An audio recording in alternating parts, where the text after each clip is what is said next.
कल मुझे बड़ोदरा, दाहोद, भूज, अहमदाबाद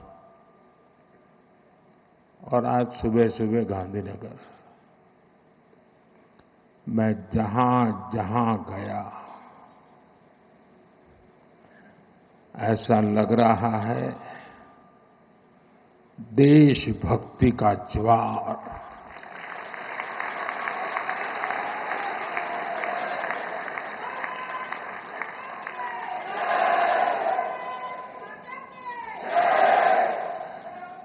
गर्जना करता सिंदूरिया सागर,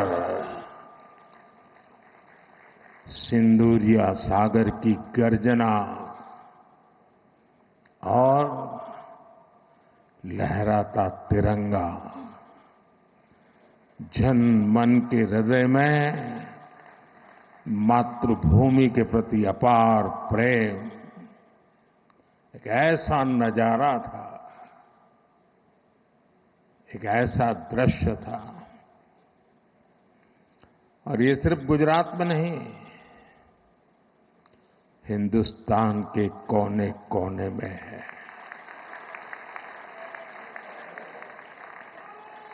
हर हिंदुस्तानी के दिल में है।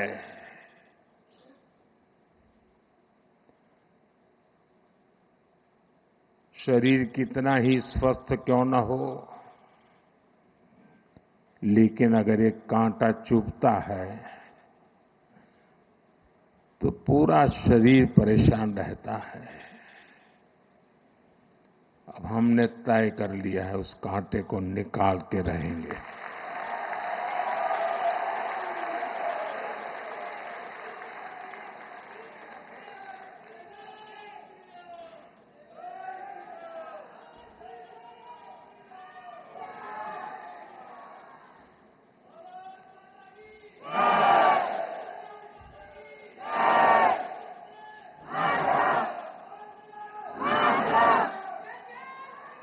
साथियों,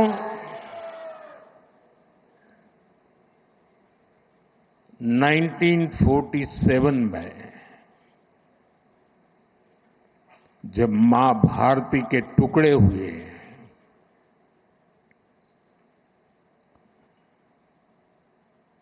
कटनी चाहिए थी तो जंजीरें, लेकिन काट दी गई भुजाएं। देश के 3 टुकड़े कर दिए गए।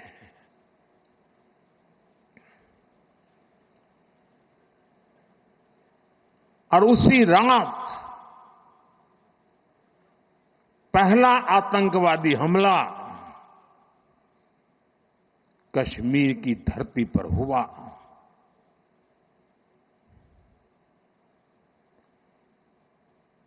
मां भारती का एक हिस्सा आतंकवादियों के बलबूते पर, मुजाहिदों के नाम पर पाकिस्तान ने हड़प ले लिया।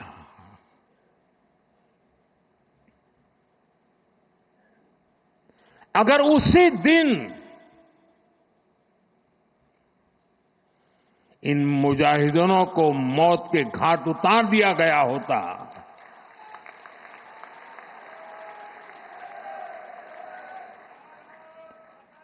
और सरदार पटेल की इच्छा थी कि पीओके वापस नहीं आता है तब तक सेना रुकनी नहीं चाहिए, लेकिन सरदार साहब की बात मानी नहीं गई और ये मुजाहिदीन जो लहू चख गए थे, वो सिलसिला 75 साल से चला है। पहलगाम में भी उसी का विकृत रूप था। 75 साल तक हम झेलते रहे और पाकिस्तान के साथ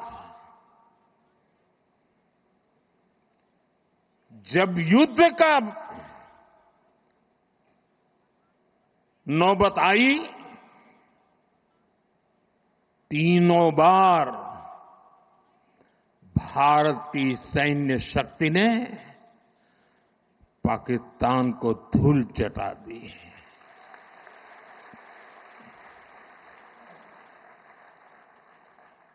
और पाकिस्तान समझ गया कि लड़ाई में वो भारत से जीत नहीं सकते हैं, और इसलिए उसने प्रॉक्सी वॉर चालू किया। सैन्य प्रशिक्षण होता है, सैन्य प्रशिक्षित आतंकवादी भारत भेजे जाते हैं, और निर्दोष निहत्थे लोग कोई यात्रा करने गया है, कोई बस में जा रहा है, कोई होटल में बैठा है, कोई टूरिस्ट बन के जा रहा है, जहां मौका मिला वे मारते रहे, मारते रहे, मारते रहे, और हम सहते रहे। आप मुझे बताइए, क्या ये अब सहना चाहिए? क्या गोली का जवाब गोले से देना चाहिए? ईंट का जवाब पत्थर से देना चाहिए? ये कांटे को जल मुर्द से उखाड़ देना चाहिए?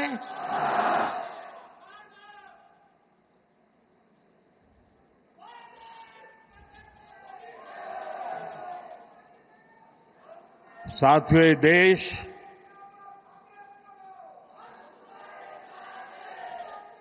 उस महान सांस्कृतिक परंपरा को लेकर के चला है, वसुधैव कुटुंबकम। ये हमारे संस्कार है, ये हमारा चरित्र है, सदियों से हमने इसे जिया है। हम पूरे विश्व को एक परिवार मानते हैं। हम अपने पड़ोसियों का भी सुख चाहते हैं, वे भी सुख चैन से जिए, हमें भी सुख चैन से जीने दे।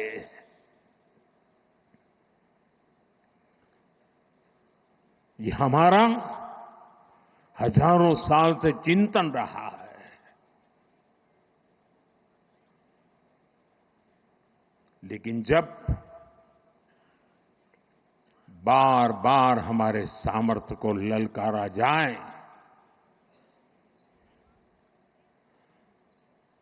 तो ये देश वीरों की भी भूमि है।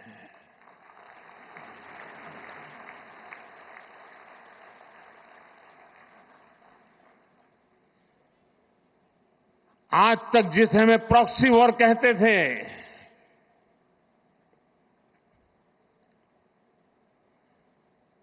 6 मई के बाद जो दृश्य देखे गए,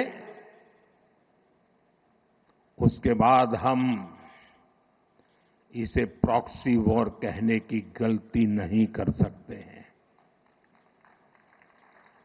और इसका कारण है,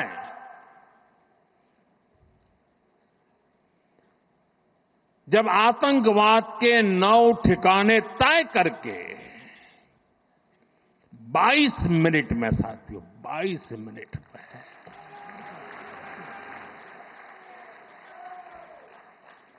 उनको ध्वस्त कर दिया। और इस बार तो सब कैमरा के सामने की सारी व्यवस्था रखी थी, ताकि हमारे घर में कोई सबूत न मांगे। अब हमें सबूत नहीं देना पड़ रहा है, वो ऊपर वाला दे रहा है।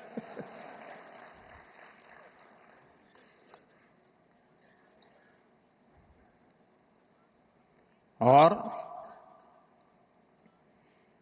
मैं इसलिए कहता हूं, अब ये प्रॉक्सी वॉर नहीं कह सकते इसको, क्योंकि जो आतंकवादियों के जनाजे निकले 6 मई के बाद, जिनका कत्ल हुआ, उस जनाजे को स्टेट ऑनर दिया गया पाकिस्तान में। उनके कॉफिन पे पाकिस्तान के झंडे लगाए गए, उनकी सेना ने उनको सैल्यूट दी। ये सिद्ध करता है कि आतंकवादी गतिविधि ये प्रॉक्सी वॉर नहीं है, ये आपकी सोची समझी युद्ध की रणनीति है। आप वॉर ही कर रहे हैं तो उसका जवाब भी वैसे ही मिलेगा।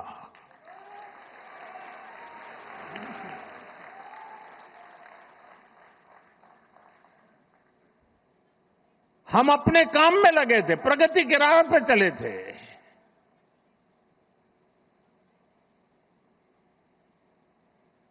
हम सबका भला चाहते हैं और मुसीबत में मदद भी करते हैं।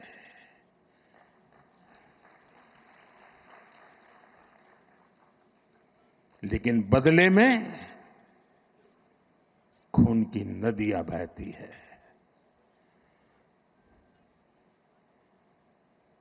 मैं नई पीढ़ी को कहना चाहता हूं,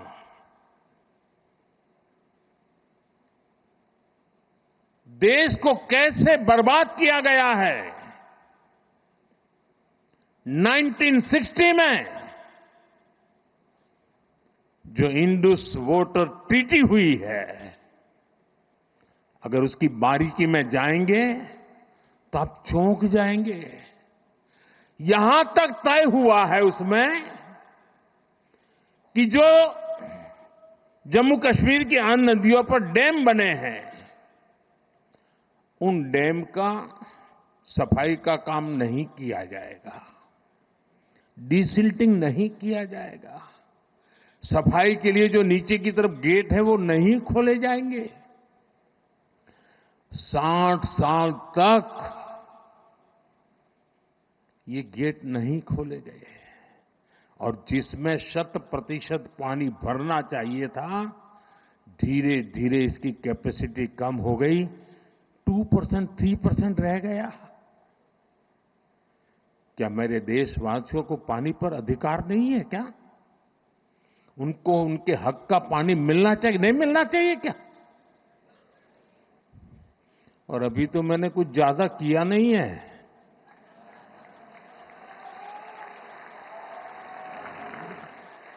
अभी तो हमने कहा है कि हमने इसको एबेंस में रखा है, वहां पसीना छूट रहा है।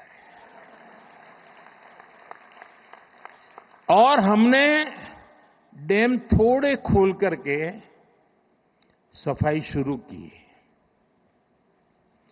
जो कूड़ा कचरा था वो निकाल रहे हैं, इतने से वहां फ्लड आ जाता है। साथियों, हम किसी से दुश्मनी नहीं चाहते हैं। हम सुख चैन की जिंदगी जीना चाहते हैं। हम प्रगति भी इसलिए करना चाहते हैं कि विश्व की भलाई में हम भी कुछ योगदान कर सके।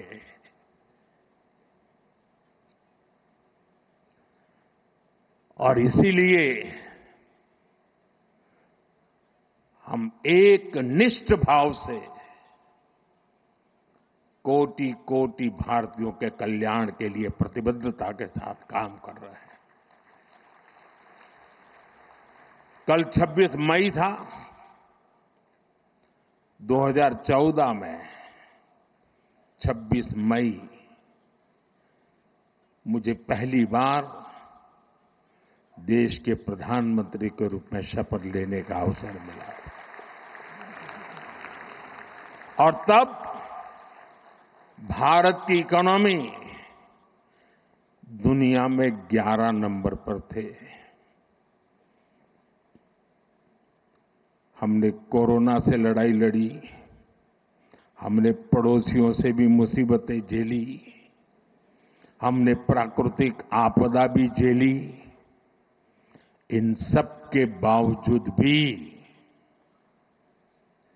इतने कम समय में हम 11 नंबर की इकोनॉमी से 4 नंबर की इकोनॉमी पहुंच गए।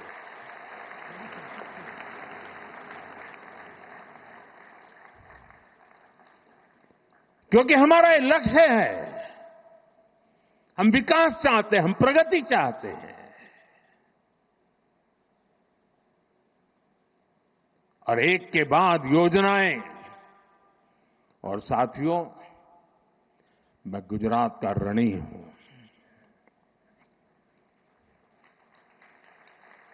इस मिट्टी ने मुझे बड़ा किया है।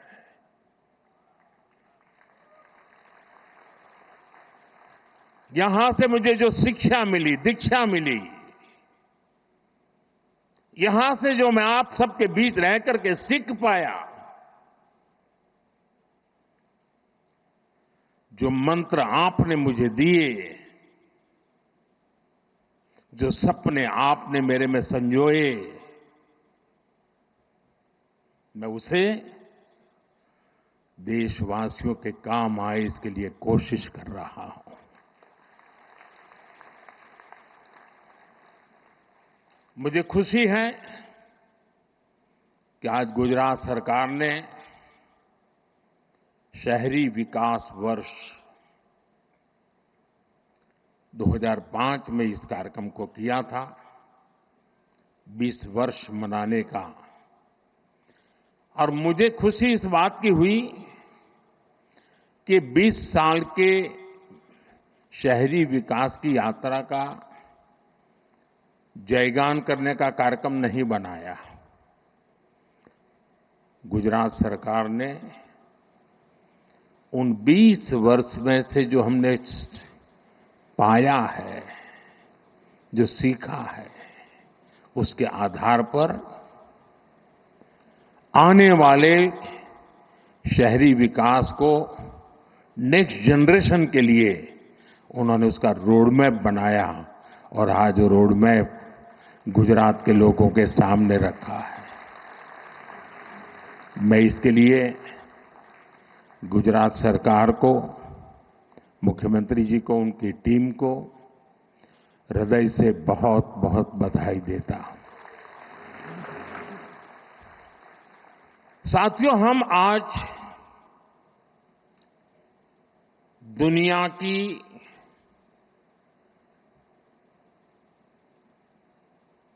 चौथी इकोनॉमी बने हैं। किसी को भी संतोष होगा कि अब जापान को भी पीछे छोड़ करके हम आगे निकल गए। और मुझे याद है, हम जब 6 से 5 बने थे तब देश में और ही उमंग था, बड़ा उत्साह था, खास करके नौजवानों में। और उसका कारण ये था कि 250 साल तक जिन्होंने हम पर राज किया था ना, उस यूके को पीछे छोड़ करके हम 5 बने थे। लेकिन अब 4 बनने का आनंद जितना होना चाहिए, उससे ज्यादा 3 कब बनोगे इसका दबाव बढ़ रहा है। अब देश इंतजार करने को तैयार नहीं है। और अगर कोई ने इंतजार करने के लिए कहा तो पीछे से नारा आता है, मोदी है तो मुमकिन है।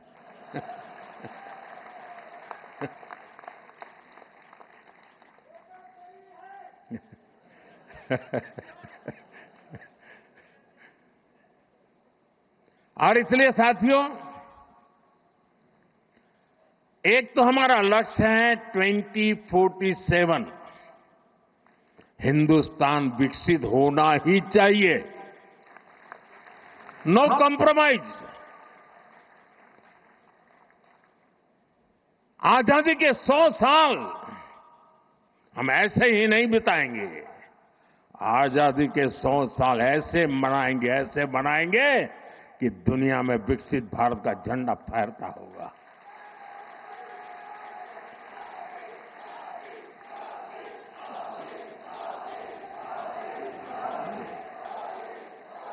आप कल्पना कीजिए, 1920, 25, 30, 40, 42 उस कालखंड में चाहे भगत सिंह हो, सुखदेव हो, राजगुरु हो, नेताजी सुभाष बाबू हो, वीर सावरकर हो, श्यामजी कृष्ण वर्मा हो, महात्मा गांधी हो, सरदार पटेल हो, इन सब ने जो भाव पैदा किया था और देश के जन मन में आजादी की ललक न होती, आजादी के लिए जीने मरने की प्रतिबद्धता न होती,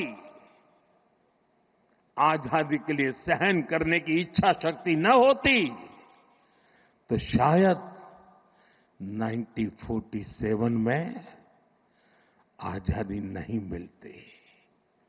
ये इसलिए मिली कि उस समय जो 25-30 करोड़ आबादी थी, वे बलिदान के लिए तैयार हो चुकी थी। अगर 25-30 करोड़ लोग संकल्पबद्ध होकर के 20 साल 25 साल के भीतर भीतर अंग्रेजों को यहां से निकाल सकते हैं, तो आने वाले 25 साल में 140 करोड़ लोग विकसित भारत बना भी सकते हैं दोस्तों।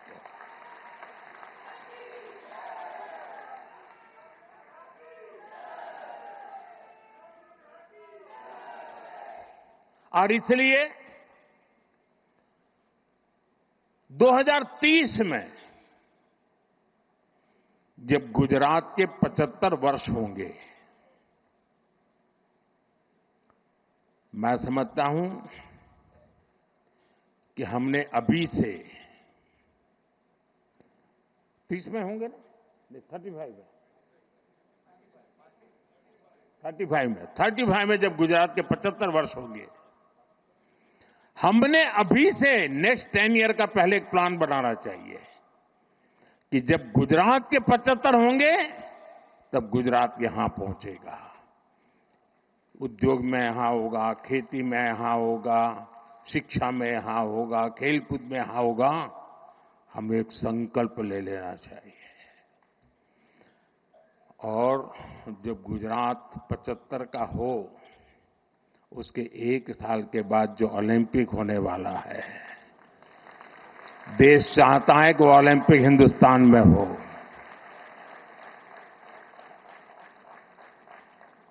और इसलिए साथियों, जिस प्रकार से हमारा ये एक लक्ष्य है कि हम जब गुजरात के 75 साल हो जाए, और आप देखिए जब गुजरात बना उस समय के अखबार निकाल दीजिए, उस समय की चर्चाएं निकालिए। क्या चर्चाएं होती थी? ये गुजरात महाराष्ट्र से अलग होके क्या करेगा, गुजरात के पास क्या है, समंदर है, खारा पाट है, इधर रेगिस्तान है, उधर पाकिस्तान है, क्या करेगा? गुजरात के पास कोई मिनरल्स नहीं, गुजरात कैसे प्रगति करेगा? ये ट्रेडर हैं सारे, इधर से माल लेते हैं, उधर बेचते हैं, बीच में दलाली से रोजी रोटी कमा करके गुजारा करते, क्या करेंगे? ऐसी चर्चा थी। वही गुजरात जिसके पास एक जमाने में नमक से ऊपर कुछ नहीं था, आज दुनिया को हीरे के लिए गुजरात जाना जाता है।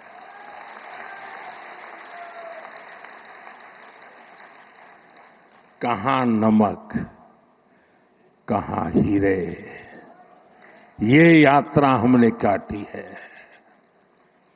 और इसके पीछे सुविचारित रूप से प्रयास हुआ है,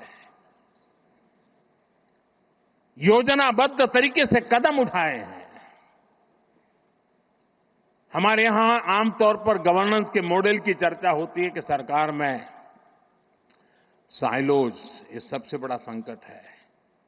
एक डिपार्टमेंट दूसरे से बात नहीं करता है, एक टेबल वाला दूसरे टेबल वाले से बात नहीं करता है, ऐसी चर्चा होती है। कुछ मात्रा में सही भी होगा, लेकिन उसका कोई सॉल्यूशन है क्या? मैं आज आपको बैकग्राउंड बताता हूं। ये शहरी विकास वर्ष अकेला नहीं, हमने उस समय हर वर्ष को किसी न किसी एक विशेष काम के लिए डेडिकेट करते थे। जैसे 2005 में शहरी विकास वर्ष माना गया। एक साल ऐसा था जब हमने कन्या शिक्षा के लिए डेडिकेट किया था। एक वर्ष ऐसा था जो हमने पूरा टूरिज्म के लिए डेडिकेट किया था।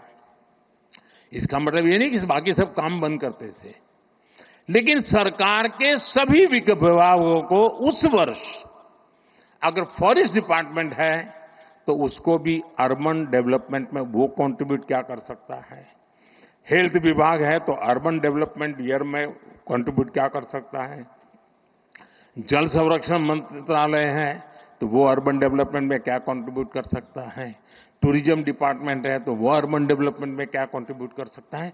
यानी एक प्रकार से whole of the government approach, इस भूमिका से ये वर्ष मना। और आपको याद होगा जब हमने टूरिज्म ईयर बनाया तो पूरे राज्य में, उसके पहले गुजरात में टूरिज्म की कल्पना ही कोई नहीं कर सकता,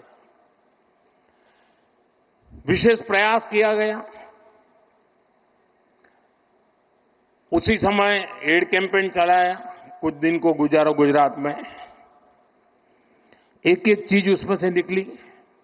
उसी में से रणोत्सव निकला, उसी में से स्टैच्यू ऑफ यूनिटी बना, उसी में से आज सोमनाथ का विकास हो रहा है, गिर का विकास हो रहा है, अंबाजी का विकास हो रहा है, एडवेंचर स्पोर्ट्स आ रही हैं, यानी एक के बाद एक चीजें डेवलप होने लगी। वैसे ही जब अर्बन डेवलपमेंट ईयर बनाया, और मुझे याद है मैं राजनीति में नया नया आया था और कुछ समय के बाद हम अहमदाबाद म्युनिसिपल कॉरपोरेशन सबसे पहले जीते। तब तक हमारे पास एक राजकोट म्युनिसिपैलिटी हुआ करती थी, तब वो कॉरपोरेशन नहीं थी। और हमारे एक प्रहलाद भी पटेल थे, पार्टी के बड़े वरिष्ठ नेता थे, बहुत ही इनोवेटिव थे, नई नई चीजें सोचना उनका स्वभाव था। मैं नया राजनीति में आया था तो प्रहलाद भाई एक दिन आए मिलने के लिए। उन्होंने कहा ये हमें जरा, उस समय चिमन भाई पटेल की सरकार थी, तो हमने चिमन भाई और भाजपा के लोग छोटे पार्टनर थे,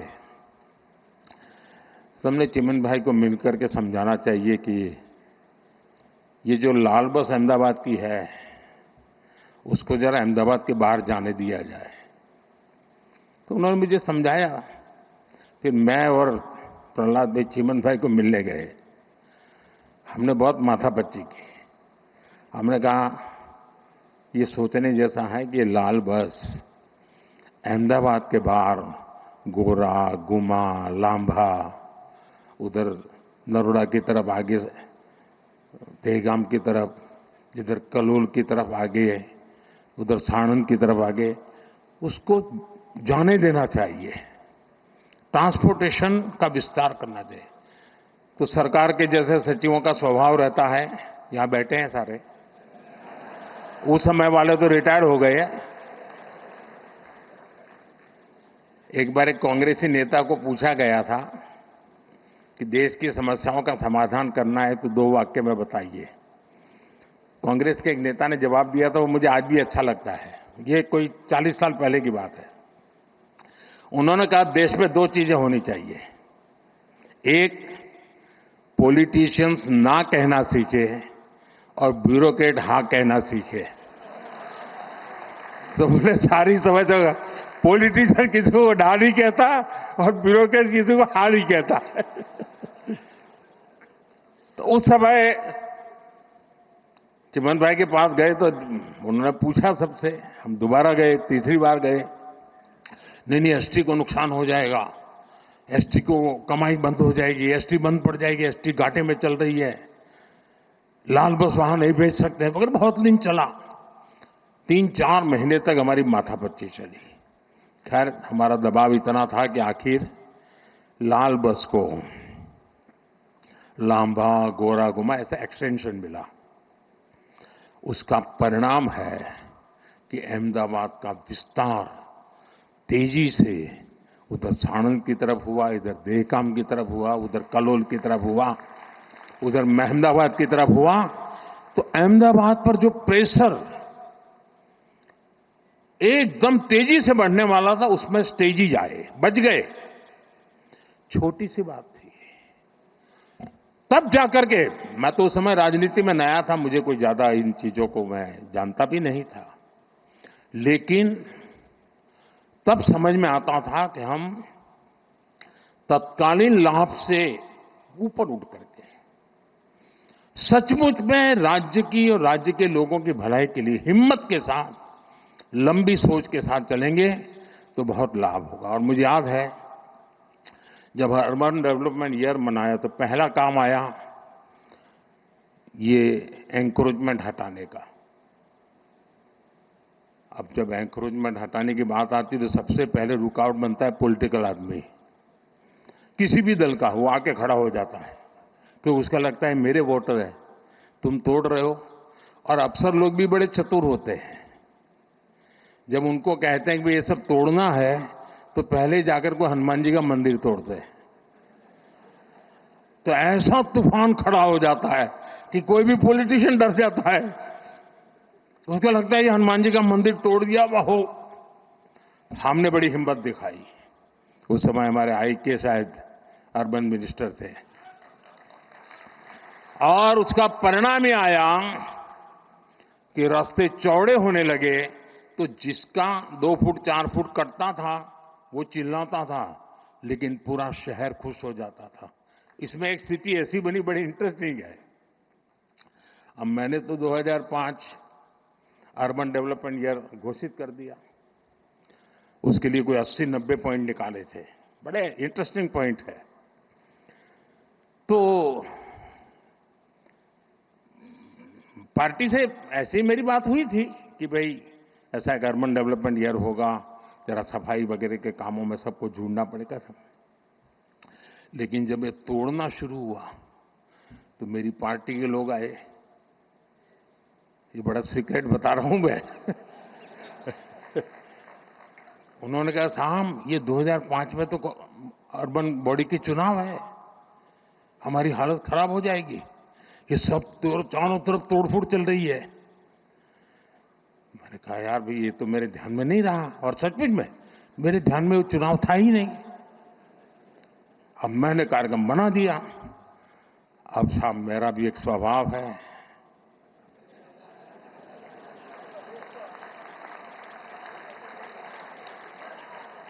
हम तो बचपन से पढ़ते आए हैं डगलू बरू के ना हटबू। तो मैंने कहा देखिए भाई आपकी चिंता सही है, लेकिन अब पीछे नहीं हट सकते, अब तो ये अर्बन डेवलपमेंट ईयर ये होगा, हार जाएंगे चुनाव क्या है, जो भी होगा। हम किसी का बुरा करना नहीं चाहते, लेकिन गुजरात में शहरों का रूप रंग बदलना बहुत जरूरी है। साथियों हम लोग लगे रहे, काफी विरोध भी हुआ, काफी आंदोलन हुए, बहुत परेशानी हुई। यहां मीडिया वालों को भी बड़ा मजा आ गया कि मोदी अब शिकार आ गया हाथ में, तो वो भी बड़ी तुरी ताकत से लग गए थे। और उसके बाद जब चुनाव हुआ, देखिए मैं राजनेताओं को कहता हूं, मैं देश भर के राजनेता मुझे सुनते हैं तो देखना कहनाता हूं, अगर आपने सदनिष्ठा से ईमानदारी से लोगों की भलाई के लिए निर्णय करते हैं, तत्कालीन भले बुरा लगे लोग साथ चलते हैं।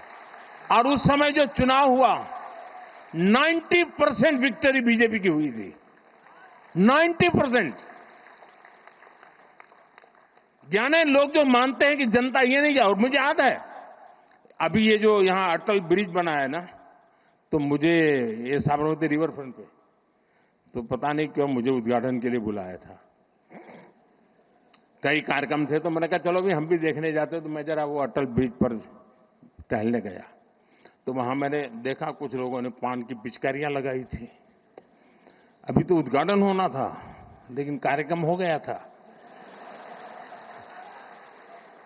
तो मेरा दिमाग, मैंने कहा इस पर टिकट लगाओ। तो ये सारे लोग आ गए, साहब चुनाव है, उसके बाद चुनाव था, बोले टिकट नहीं लगा सकते। मैंने कहा टिकट लगाओ वरना ये तुम्हारा अटल ब्रिज बेकार हो जाएगा। फिर मैं दिल्ली गया, मैंने दूसरे दिन फोन करके पूछा, मैंने कहा क्या हुआ टिकट लगाने का। एक दिन भी बिना टिकट नहीं चलना चाहिए। साथियों खैर मेरा मान सम्मान रखते हैं सब लोग, आखिरकार हमारे लोगों ने ब्रिज पर टिकट लगा दिया। आज टिकट भी हुआ, चुनाव भी जीते दोस्तों, और वो अटल ब्रिज चल रहा है। मैंने कांकेरिया का पुनर्निर्माण का कार्यक्रम लिया, उसको टिकट लगाया तो कांग्रेस ने बड़ा आंदोलन किया, कोर्ट में चले गए। लेकिन वो छोटा सा प्रयास पूरे कांकेरिया को बचा के रखा हुआ है और आज समाज का हर वर्ग बड़े सुख चैन से वहां जाता है। कभी कभी राजनेताओं को बहुत छोटी चीजें डर जाते हैं। समाज विरोधी नहीं होता है, उसको समझाना होता है, वो सहयोग करता है और अच्छे परिणाम भी मिलते हैं। देखिए, शहरी विकास की एक एक चीज इतनी बारीकी से बनाई गई और उसी का परिणाम था। और मैं आपको बताता हूं, ये जो अब मुझ पर दबाव बढ़ने वाला है वो ऑलरेडी शुरू हो गया कि मोदी ठीक है 4 नंबर तो पहुंच गए, बताओ 3 कब पहुंचोगे। इसकी एक जड़ी बूटी आपके पास है। अब जो हमारे ग्रोथ सेंटर है वो अर्बन एरियाज है। हमें अर्बन बॉडीज को इकोनॉमी के ग्रोथ सेंटर बनाने का प्लान करना होगा। अपने आप जनसंख्या के कारण वृद्धि होती चले ऐसे शहर नहीं हो सकते हैं। शहर आर्थिक गतिविधि के तेज तर्रार केंद्र होने चाहिए।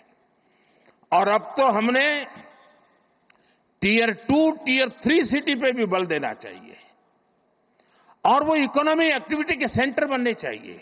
और मैं तो पूरे देश की नगरपालिका, महानगरपालिका के लोगों को कहना चाहूंगा, अर्बन बॉडी से जुड़े हुए सब लोगों से कहना चाहूंगा कि वे टारगेट करें कि 1 साल में उस नगर की इकोनॉमी कहां से कहां पहुंचाएंगे, वहां की अर्थव्यवस्था का कद कैसे बढ़ाएंगे, वहां जो चीजें मैन्युफैक्चर हो रही हैं उसमें क्वालिटी इंप्रूव कैसे करेंगे, वहां नए नए इकोनॉमिक एक्टिविटी के रास्ते कौन से खोलेंगे। ज्यादातर मैंने देखा नगर पालिकाएं जो नई नई बनती है तो क्या करते हैं, एक बड़ा शॉपिंग सेंटर बना देते हैं। पॉलिटिशियनों को भी जरा सूट करता है, वो 30-40 दुकानें बना देंगी और 10 साल तक लेने वाला नहीं आता है। इतने से काम नहीं चलेगा। स्टडी करके और खास करके जो एग्रो प्रोडक्ट है, मैं तो टियर 2, टियर 3 सिटी के लिए कहूंगा, जो किसान पैदावार करता है उसका वैल्यू एडिशन, ये इन नगर पालिकाओं में शुरू हो।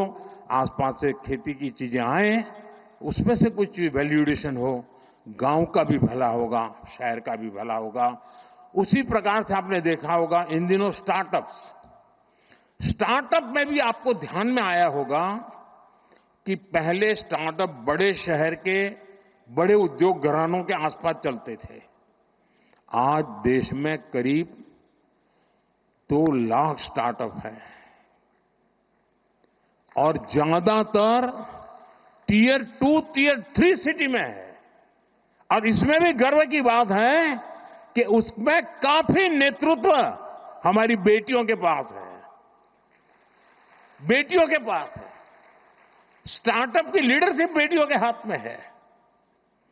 ये एक बहुत बड़ी क्रांति की संभावनाओं को जन्म देता है। और इसलिए मैं चाहूंगा कि अर्बन डेवलपमेंट ईयर के जब 20 साल मना रहे हैं और एक सफल प्रयोग को हम याद करके आगे की दिशा तय करते हैं, तब हम टियर 2, टियर 3 सिटी को भी बल दें। शिक्षा में भी टियर 2, टियर 3 सिटी काफी आगे रहा। इस तरह देख लीजिए, पहले एक जमाना था कि 10th और 12th के रिजल्ट आते थे तो जो नामी स्कूल्स रहते थे बड़े, उसी के बच्चे फर्स्ट 10 में होते थे।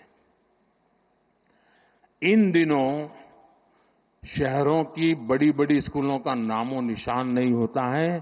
टियर 2, टियर 3 सिटी की स्कूल के बच्चे पहले 10 में आते हैं। देखा होगा आपने, गुजरात में भी यही हो रहा है। इसका मतलब यह हुआ कि हमारे छोटे शहरों के पोटेंशियल, उसकी ताकत बढ़ रही है। खेल का देखिए, पहले क्रिकेट देखिए आप, क्रिकेट तो हिंदुस्तान में हर गली मोहल्ले में खेला जाता है, लेकिन बड़े शहर के बड़े रहीशी परिवारों से ही खेलकूद क्रिकेट अटका हुआ था। आज सारे खिलाड़ी में से आधे से ज्यादा खिलाड़ी टियर 2, टियर 3 सिटी गांव के बच्चे हैं जो खेल में इंटरनेशनल खेल खेल करके कमाल करते हैं।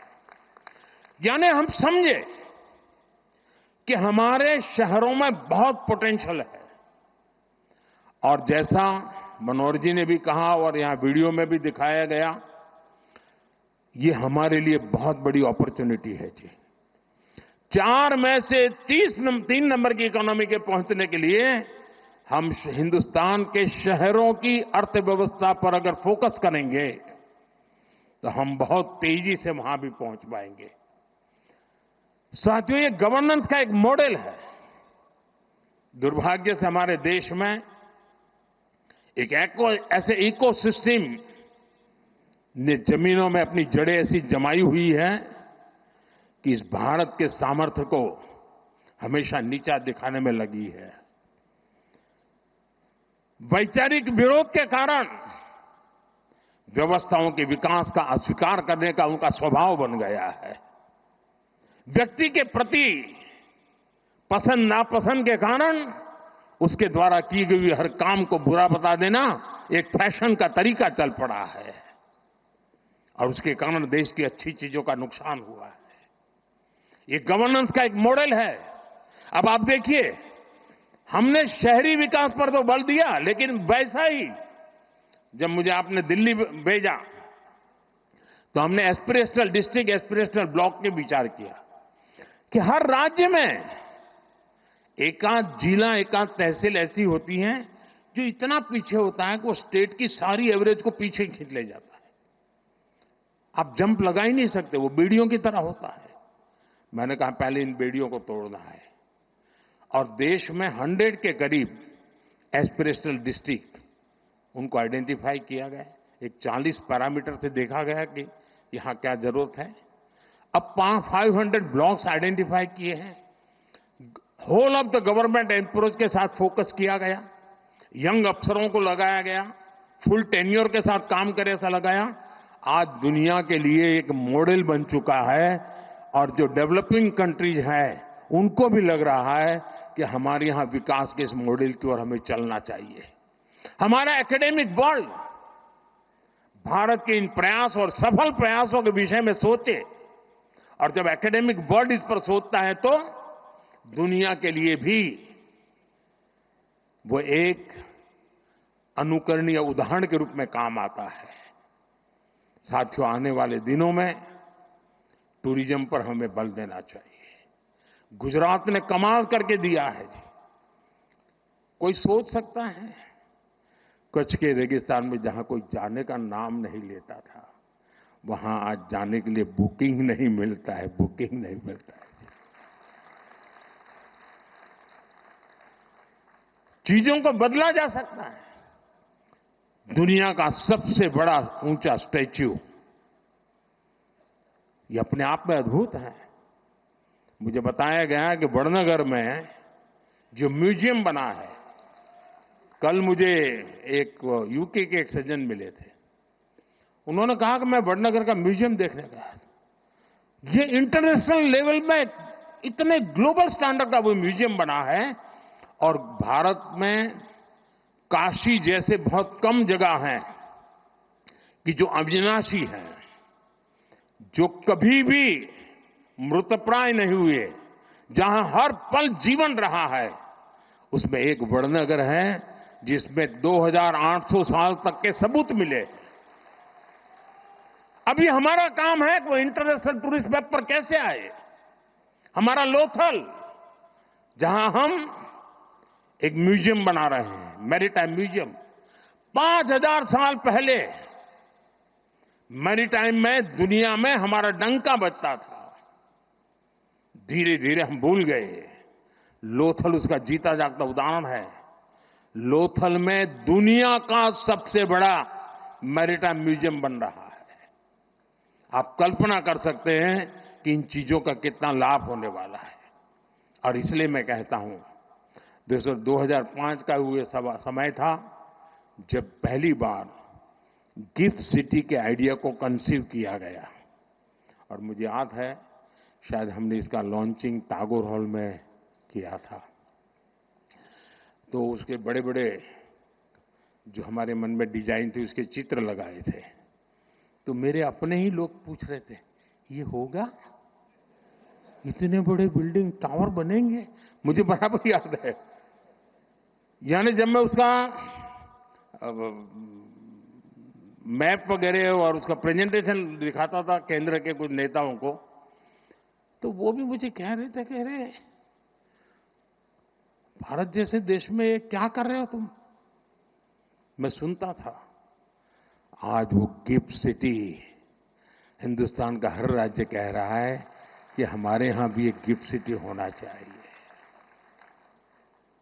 साथियों, एक बार कल्पना को करते हुए उसको जमीन पर धरातल पर उतारने का अगर हम प्रयास करें तो कितने बड़े अच्छे परिणाम मिल सकते हैं, ये हम भली भांति देख रहे हैं। वही कालखंड था रिवर फ्रंट को कंसीव किया, वही कालखंड था जब दुनिया का सबसे बड़ा स्टेडियम बनाने का सपना देखा, पूरा किया। वही कालखंड था दुनिया का सबसे ऊंचा स्टैच्यू बनाने के लिए सोचा, पूरा किया। भाइयों बहनों, एक बार हम मान के चले हमारे देश में पोटेंशियल बहुत है, बहुत सामर्थ्य है। साथियों, मुझे पता नहीं क्यों निराशा जैसी चीज मेरे मन में आती ही नहीं है।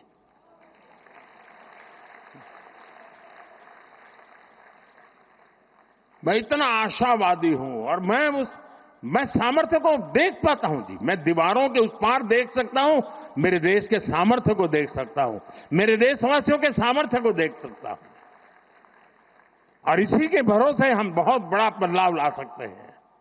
और इसलिए आज मैं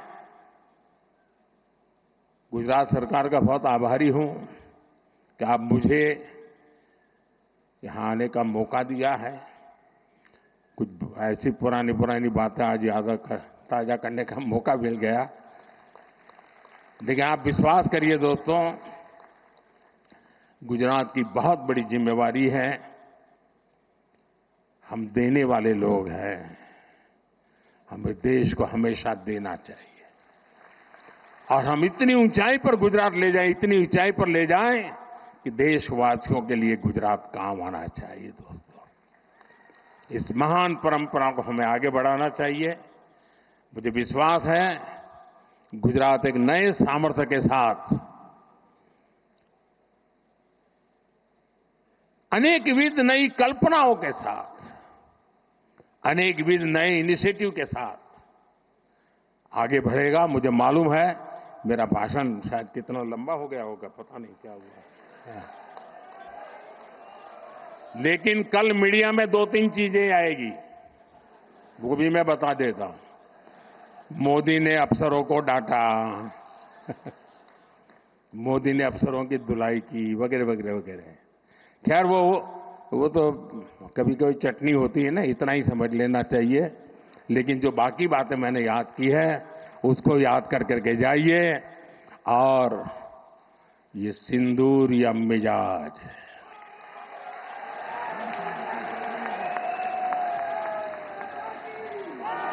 ये सिंदूरिया स्पिरिट, दोस्तों 6 मई की रात ऑपरेशन सिंदूर सैन्य बल से प्रारंभ हुआ था, लेकिन अब ये ऑपरेशन सिंदूर जन बल से आगे बढ़ेगा।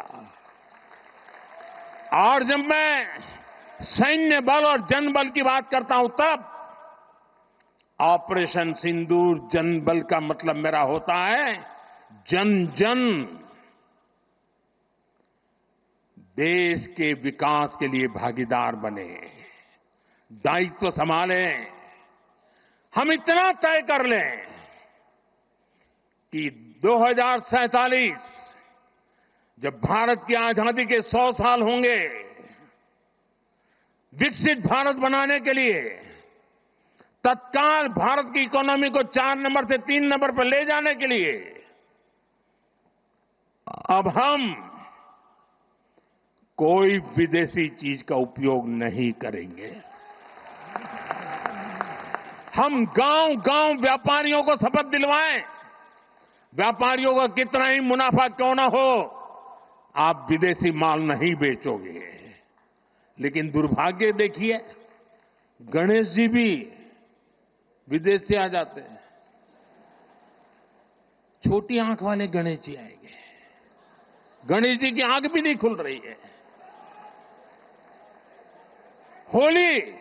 होली रंग छिड़कना है, बोले विदेशी। हमें पता था, आप भी अपने घर जाकर के सूची बनाना। सचमुच में ऑपरेशन सिंदूर के लिए एक नागरिक के नाते मुझे एक काम करना है। आप घर में जाकर सूची बनाइए कि आपके घर में 24 घंटे में सुबह से दूसरे दिन सुबह तक कितनी विदेशी चीजों का उपयोग होता है। आपको पता ही नहीं होता है। आप हेयर पिन भी विदेशी उपयोग कर लेते हैं, कंघा भी विदेशी होता है, दांत में लगाने वाली जो पिन होती है वो भी विदेशी घुस गई है, हमें मालूम तक नहीं है, पता ही नहीं है। दोस्तों,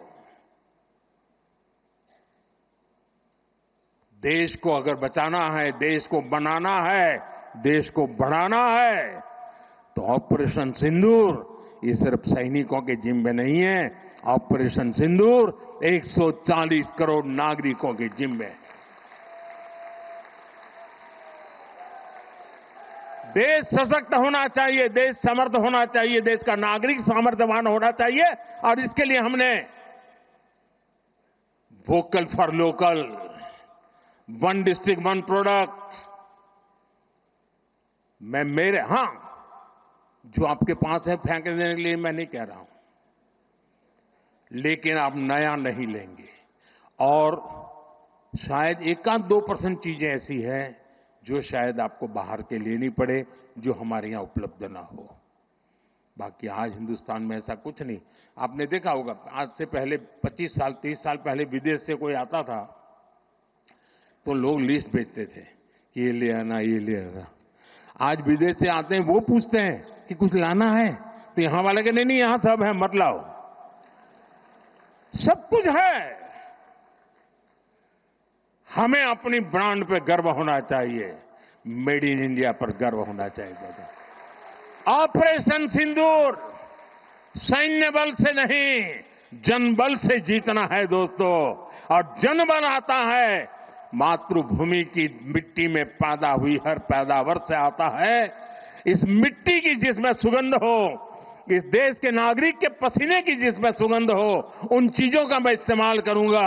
अगर मैं ऑपरेशन सिंदूर को जन जन तक, घर घर तक लेके जाता हूं, आप देखिए हिंदुस्तान को 2047 के पहले विकसित राष्ट्र बना के रहेंगे और अपनी आंखों के सामने देख के जाएंगे। दोस्तों, इसी एक अपेक्षा के साथ मेरे साथ पूरी ताकत से बोलिए, भारत माता की, भारत माता की।